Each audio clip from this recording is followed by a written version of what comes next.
नमस्कार LIS professional friends, कैसे हैं सब लोग। जैसा कि आप लोगों से मैंने वादा किया था कि अलग अलग तरह से आप लोगों को क्वेश्चंस दिए जाएंगे और जो ओल्ड क्वेश्चन पेपर हैं पहले वो अलग अलग टाइप से किए गए हैं। आज तीसरी तरह से हम आपको क्वेश्चन कराएंगे। अगर आप चैनल पर नए हैं तो प्लीज़ चैनल को लाइव सब्सक्राइब करें। मैं बार बार बोलता हूँ कि कॉपी पेन लेकर के आप लोग बैठिए, क्योंकि हर बार पैटर्न कुछ अलग होता है और इस बार जो कौन सा क्वेश्चन किस एग्ज़ाम में पूछा गया है उसकी भी हम डिटेल यहाँ देंगे। साथ में ही आपको उसकी व्याख्या दी जाएगी ताकि आपके उससे संबंधित जो बहुत सारे क्वेश्चन बन सकते हैं वो क्वेश्चंस आपके तैयार हो जाएं। तो फ्रेंड्स, बेल आइकन तो आप दबाएंगे ही, और मैं इतनी मेहनत करता हूँ आप लोगों के लिए, लिटरेचर इकट्ठा करता हूँ, तो शेयर और लाइक करने में बड़ी कंजूसी कर रहे हैं। ऐसा कंजूसी से काम नहीं चलेगा फ्रेंड्स, तो अधिक से अधिक लाइक शेयर करिए। क्वेश्चन की शुरुआत करते हैं। देखिए, ये जो क्वेश्चन है फ्रेंड, एक बात और ध्यान से रखिए कि बाइलिंगुअल है, हिंदी और इंग्लिश दोनों ही मीडियम के बच्चे इससे तैयारी कर सकते हैं। तो बहुत बच्चों की डिमांड थी कि सर इंग्लिश मीडियम से कराइए, इंग्लिश में भी कराइए, तो मैं उच्चारण यहाँ पर हिंदी में ही करूँगा, प्रोनाउंसिएशन हिंदी में होगा, लेकिन दिया गया आंसर उसका इंग्लिश में भी है और क्वेश्चंस भी इंग्लिश में है। शुरुआत करते हैं। पुस्तकों के परिसंचरण की ब्राउनी प्रणाली किसने बनाई है? तो दोस्तों, जो ब्राउनी प्रणाली है हमारी, देखिए ये KVS दिसंबर 2018 में एग्ज़ाम में पूछा गया है। तो ब्राउनी चार्जिंग सिस्टम आप जानते ही हैं कि नीना ई ब्राउन का है। ठीक है, नीना ई ब्राउन कौन थे? नीना एलिजा ब्राउन एक अमेरिकी लाइब्रेरियन थी। वह हार्वर्ड विश्वविद्यालय में लाइब्रेरियन और अमेरिकी लाइब्रेरी एसोसिएशन में एक रजिस्ट्रार और स्मिथ कॉलेज में एक आर्काविस्ट थी, जो पांडुलिपि संग्रह करती हैं, आर्काविस्ट उसको बोलते हैं। उन्होंने सन 1995 तक पुस्तकालयों के लिए एक चार्ज प्रणाली का आविष्कार किया, यानी कि इशू रिटर्न प्रणाली का उन्होंने आविष्कार किया, जिसे न्यू ब्राउन इशू सिस्टम के रूप में जाना जाता था। और उनका जन्म कब हुआ था? उनका जन्म सन 1860 में इरविन, मैसूट्स, यूनाइटेड स्टेट में हुआ था। नेक्स्ट क्वेश्चन करते हैं। परिसंचरण में नेवार्क प्रणाली सर्वप्रथम किस देश में शुरुआत हुई थी? तो दोस्तों, नेवार्क प्रणाली सिस्टम की शुरुआत किस देश में हुई थी? हमारा आंसर है USA में हुई थी। और ये क्वेश्चन हमारा RSMSSB दिसंबर 2019 में पूछा गया है। अब इसकी थोड़ा डिटेल में स्टडी करते हैं। नेवार्क सिस्टम क्या है? एक आगम निर्गम पद्धति, अर्थात इस रिटर्न की एक पद्धति, जिसका विकास कब हुआ था? 1900 ईस्वी में इसका आविर्भाव हुआ। और इसके आविष्कार कहाँ हुआ? संयुक्त राज्य अमेरिका के न्यू जर्सी नामक राज्य में पब्लिक लाइब्रेरी में हुआ था। तो ये क्वेश्चन आ सकता है कि नेवार्क प्रणाली सबसे पहले कहाँ स्टार्ट हुई? तो वह पब्लिक लाइब्रेरी या सार्वजनिक ग्रंथालय में स्टार्ट हुई थी। इसमें आगम और निर्गम के कार्यों का संपन्न करने हेतु दो पत्रक दिए जाते हैं। 2 कार्ड सिस्टम होता है। निर्गम हेतु एक अलग कार्ड और आगम हेतु एक अलग कार्ड होता है। इसमें पाठक हेतु एक पत्रक होता है जो 5 इंच गुणा 3 इंच का है, तथा पुस्तक हेतु भी 5 इंच गुणा 3 इंच के आकार का पत्रक होता है।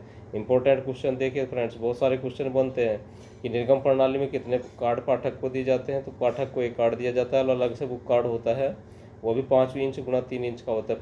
कार्ड का साइज भी पूछ लिया जाता है।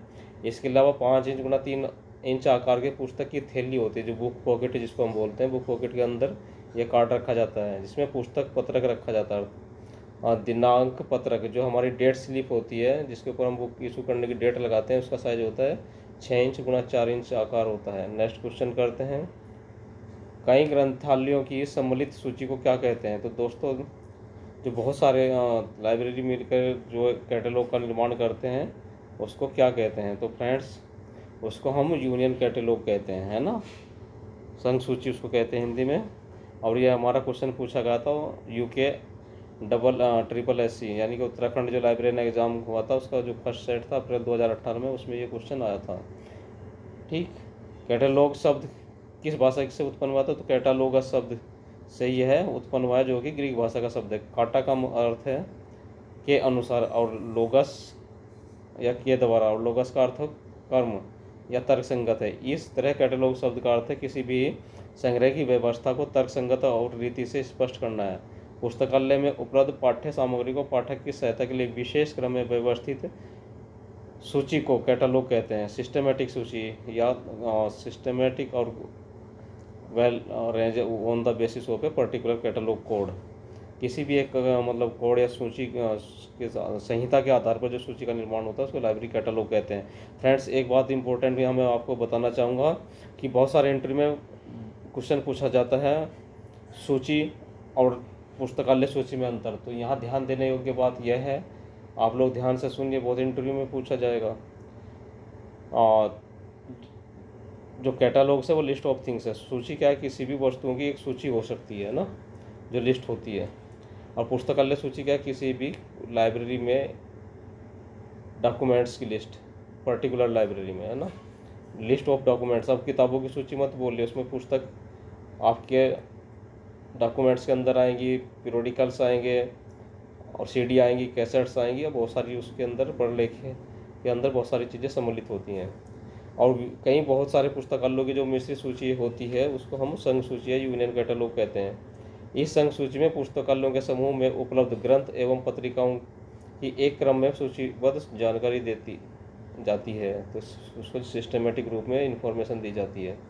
और क्लासिफाइड कैटलॉग कोड संस्करण 5 निम्नलिखित में से मुख्य प्रविष्टि अनुच्छेद नहीं है।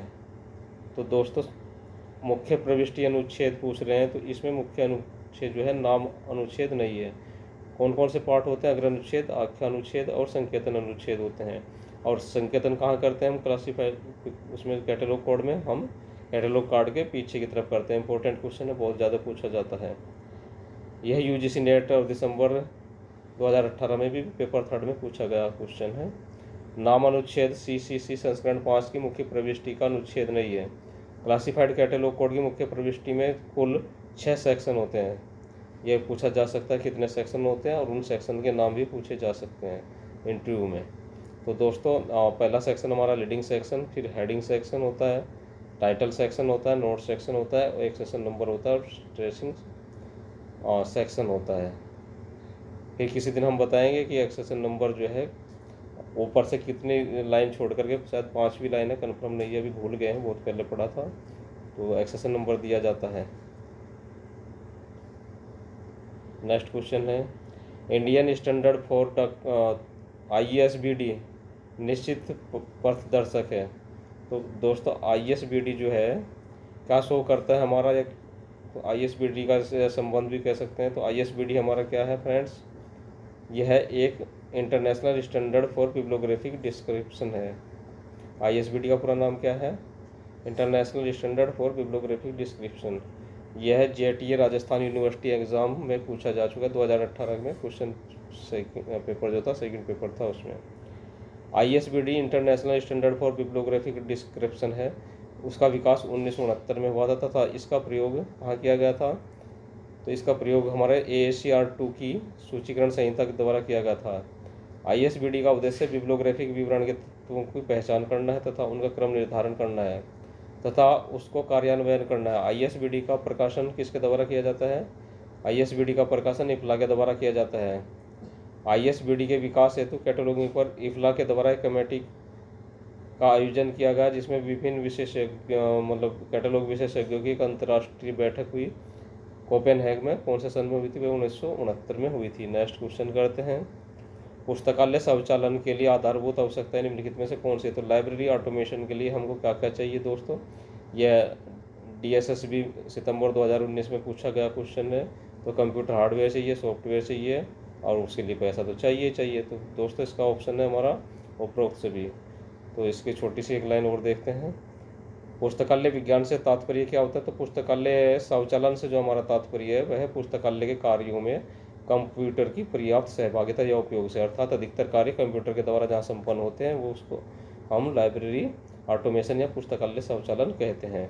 डिजिटल पुस्तकालय के विकास के लिए इन तत्व हार्डवेयर और सॉफ्टवेयर की आवश्यकता होती है। क्या क्या होती है, कंप्यूटर चाहिए, डिजिटल कैमरा और प्रिंटर चाहिए। तो दोस्तों, कम से कम ये 3-4 चीज़ें चाहिए। वीडियो कैसा लगा कमेंट्स करके बताइए, लाइक शेयर करते रहिए, और अधिक से अधिक वीडियो आप लोगों का बहुत अच्छी तरीके से दी जाएंगी। तो दोस्तों, बने रहिए LIS अकेडमी पर, और LIS अकेडमी को जितना आप गौर से पढ़ेंगे, बार बार रिवीजन करिए। हमारे जो वीडियो दिए गए हैं, वीडियो में इतना ज़्यादा मटेरियल दिया गया है कि आप किसी भी कंपटीशन को आसानी से निकाल सकते हैं। तो हम आप लोगों के ऊपर है कि आप लोग कितनी मेहनत से, कितने ध्यानपूर्वक उसको पढ़ते हैं। इसका जो PDF है मेरे टेलीग्राम सेक्शन में आपको मिल जाएगा। और मिलते हैं नई वीडियो में, तब तक के लिए आप लोगों को शब्बा खैर, शुभ रात्रि, नमस्कार।